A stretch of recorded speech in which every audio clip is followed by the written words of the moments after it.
guys, so we are here again on My Talk with the Gigi. Today we'll be talking about hypocrisy or godliness.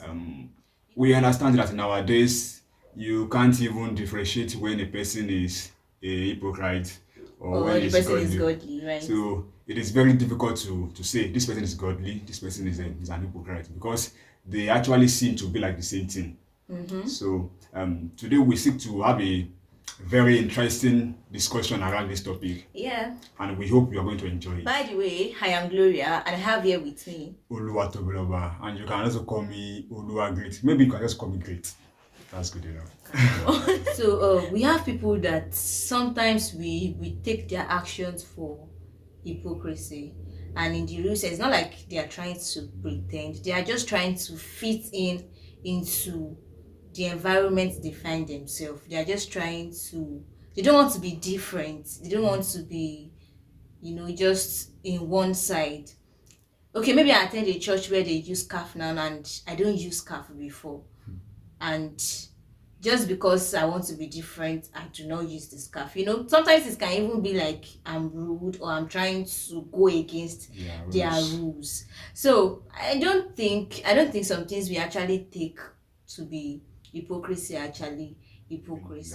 I don't think that is a form of hypocrisy. Right. So you are trying to obey their rules and regulations the way they do. You're not trying to be different. So that is not what we're talking about. So what exactly are we talking about? So hypocrisy that we're talking about is, okay, for example, before I leave home, there's this way I pray every morning by 5 a.m. because my dad will ring the bell. Gang, gang, gang, gang, gang. You understand the way our parents used to do. Yeah. So by 5 a.m. everybody must be praying. In fact, my dad will come and check me in my room. Toby, are you praying? How can I'm praying? I'm praying. So I pray. I begin to speak in tongue. So the moment I leave home, so I couldn't pray again by 5 a.m. That means the reason why I was praying while I was at home is because of my parents. So in that So case, are you saying that because you are doing it for your parents, when you get to or when you are at home and you want to do it because you are godly, you don't do it? Yes, because what the example I cite is a form of a spiritual exercise. So it is not to please my parents, it is to please God. So if I really want to please God, I would be praying even when I go out. So that's what I'm saying.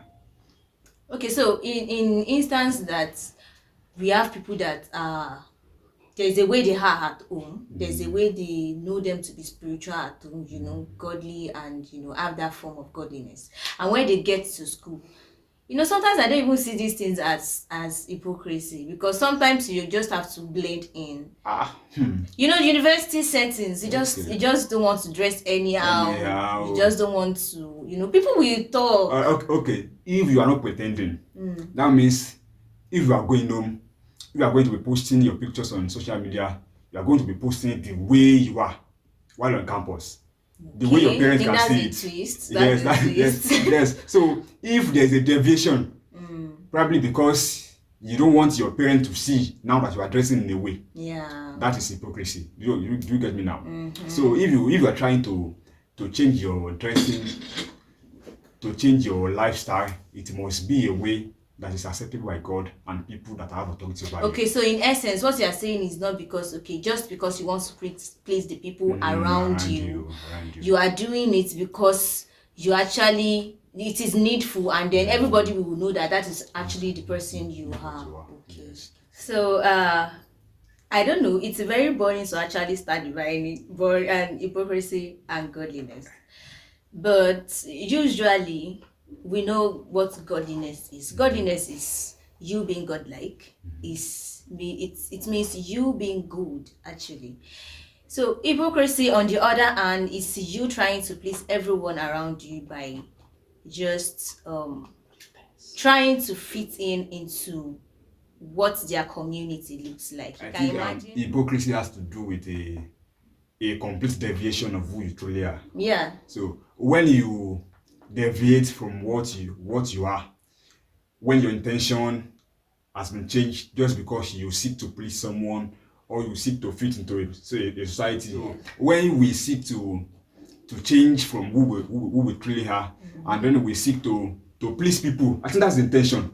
Yeah, the intention is actually to please people, because in the real sense, why will I start doing that? It's just to please that, so that when pastor see me, it's not be like, this guy. So yeah. In our age group, teenagers and youths are actually different from what their parents think they are. Yes, Because that's their right. parents, they know their boy to be a very obedient boy. Oh, But when they get to school, John is very obedient. He can study the scripture. He can pray. In fact, he doesn't go out with girls like that. Baba will just get to you can't just get to school like this. Everything has changed. everything has changed, and then he begins to fit into the community where he finds himself. Yeah, I think there's actually a thin line between this godliness and hypocrisy, because when you are trying to become like God, when you are trying to be Christ-like, there are some things you intentionally drop. There are some things you want to walk away from, not because you are totally free from them, but because you are doing it intentionally, that I must overcome doing this thing, I don't want to do this thing again. So take for example, I said, okay, because of God, I'm having a consecration, I don't want to use a necklace again, and I'm trying very hard not to use necklace again, and everybody around me is like, Sabrina is not using necklace again. So one day probably I just saw one that is very beautiful, and then I put it on. To some other people, like, so it's a pretend telegon, you understand? So it's there's a thin line between that. But when you are, I think hypocrisy is when you are intentionally doing it to please people, and you already know that I'm still going to go back to this life. It's not like I'm trying to do anything. It's not like I'm trying to actually change. I'm just trying to do this. Kosha Baba sorrow, let's just do it, and then we move on. I think when the person is actually saved, so when the person is saved, I don't think you have to try to please another person apart from God. Yes, that thing came to my mind. I'm like, even if I'm not going to be sincere with anybody, at least I should be sincere with God. If I'm not going to be sincere, why do I have to? At least let me be sincere with God. At least it's still God that I say me and God, we are the one that is doing this thing. When a man comes to Jesus, he receives the grace that Jesus Christ gives, and that's salvation. Yeah. We understand that the book of Titus chapter 2 verse 12 says, the grace of God has appeared to all men. It teaches us to stay away from ungodliness, all forms of ungodliness. That means the grace itself is enough to, when you have actually come to that knowledge of who Christ Jesus is you have that inbuilt ability to be who Jesus wants you to become. Yeah. It's not something you have to pretend to do. Yes. So I don't have to pretend to be who I'm not to get people's attention. Yeah, just to make them think I am spiritual. So that's a very big problem in our days. We see people come to church. When they are in church, they are A. When we see them in school, they are B. Why? So enough of us going through the motion of religiosity. Enough of us going through the motion of, just because I want to please people. I think what you do in your private life is exactly who you are. Irrespective of what you try to wear in church, what you try to wear in social events, what you do in your private life, what you do in the secret is actually who you are. So enough of trying to pretend to people. If I can't be who I am here, then that means I'm not even proud of who I am. So if I have to change who I am just to please people, that means the person I am actually is not something to be proud of, or probably is somebody bad already. So okay, so there is this example of prayer, right? There are a lot of examples of hypocrisy and godliness, right? There's this example of prayer. People come to church, and when they are praying, it's like everyone wants to fall down, right? But in your secret place, you don't pray like that. So who are you trying to please? Even God will be looking at you as though, anything they do, because that's actually not how you speak to your father in the secret place. So why try to, or just because the revivalists were saying, yeah, but is that how you are doing it? But I'm not saying, okay, and I'm not shaking that table, right? I'm not shaking that thing, You but dare not. who you are not in your secret place, you shouldn't try to become one outside just because you want to please people. And I'm not saying that we are not supposed to work towards excellence, and I'm not saying we are not supposed to be working towards godliness or towards being towards our growth. That's not what I'm saying. But the intention of what you are doing is what Why I are you am doing trying what to you are address. doing? Yes. Is it to impress people? Or is it because of your growth? Or is it because you're actually godly? Is it because you're actually trying to please God? Is it because you're trying to actually do God's will? Or if the intention or your action is springing from, oh, so that Brother Lagbaja will not come and see me and they will not say that they don't want to marry me again. So do you mean a person can decide not to marry another person because of the way he well, acts? I don't want to actually go to that, but we're actually talking about pretense here too. Okay. All right. So let me dress this way because I have studied Bola Lagbaja. He likes exactly. that I can't. Yeah. So because of him, you dress in. You want to dress in a specific way. Now, I'm not saying that it is not good to dress well. I'm not saying it's not good to work on your dress sense. But I'm saying if your intention is springing from you trying to please people, my dear, you will not suffer from heartbreak. In fact, you will be disappointed in yourself. Yeah, because if the person is not even noticing what you are doing, so what's the essence? That's a big deal. That's a big deal. What's the essence? In godliness, some things are very important. Yeah. To actually know if we are godly or not, we have to be sure. And how can we be sure? Number one is that is this our action coming as a result of our love for God? Yeah, is it springing from the love for God? Yeah. So is it because of righteousness? Righteousness, because I love God, so I cannot afford to do this way. I cannot afford to represent God this way. So, and then number two is that is it coming as a result of my fear for God? So I'm not talking about a fear of trembling, of because the person is a terror.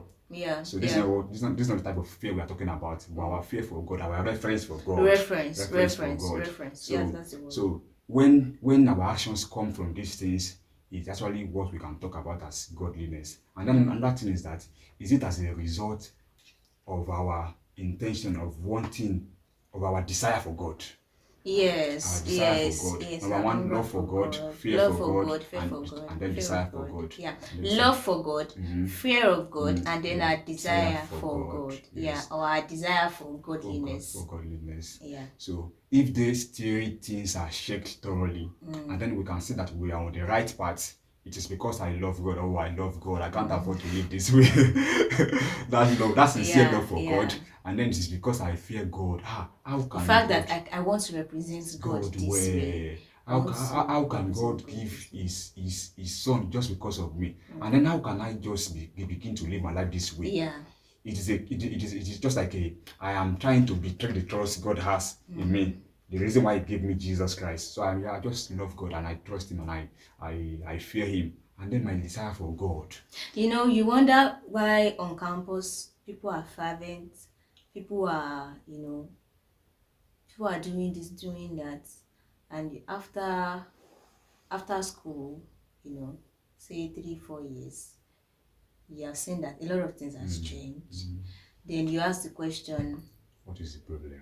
Is it that they are doing this because they want to get there? Or is it because something happened to them? Who knows? It might have been that their intention was not godliness in the first. So we begin to ask the question, is it because their intention was not godly in the first place? Is it because they are just striving to be an ESCO or striving to, be recognized as somebody that is godly, and then they give them a position, and after they have gotten to the position, they can now start behaving anyhow. So I think godliness does not have a deadline. It is not specified to a location too. So it doesn't have a deadline. It doesn't have an expiry date. It is something we have to do continually. It is something we have to commit ourselves to, because we have to keep working on this thing. It's not like we're perfect. So it's something we have to do continually, irrespective of where we find ourselves. Irrespective of where we find ourselves. So godliness does not have an expiry date, and it is not limited to a specific location. So when we see you as A here, we must see you as A there. Yeah, so we should not see you as A here, and we should not see you as B. Yes, that is camouflage. You know when you can actually vouch for people that I know this person, this is the way she behaves, and when you actually get there, this is the way she actually behaves. It's not like the person is a chameleon. I think being a chameleon is what an hypocrite. So in essence, what we are saying is that whether hypocrisy or godliness, your action must spring from your love for God, your fear for God, and your desire for God. It must not be that you are trying to please any man, you are trying to please any pastor in your church, or any president in your fellowship, or people in your neighborhood. Or people in your neighborhood. In essence, today we are telling you that you don't have to pretend. No pretense. You don't have to be an hypocrite. Or is it not a hypocrite or hypocrite? Whatever. Alright, so just try to do things because God commands it. Yeah. Because it's a way. First thing that should influence your decision is because it's God's command. God's command. And it's a way to make your world better. We complain a lot nowadays. A lot of this the politicians are doing this, are doing that. But how are we trying to influence our world? How are we trying to make our world a better place? So on this note, we'll say thank you for watching. Please look forward to our next video. We have a superb content coming, babe. Yes. You don't want to miss it. Yeah. All right. Until then, from the GGs, we are saying bye-bye. See ya.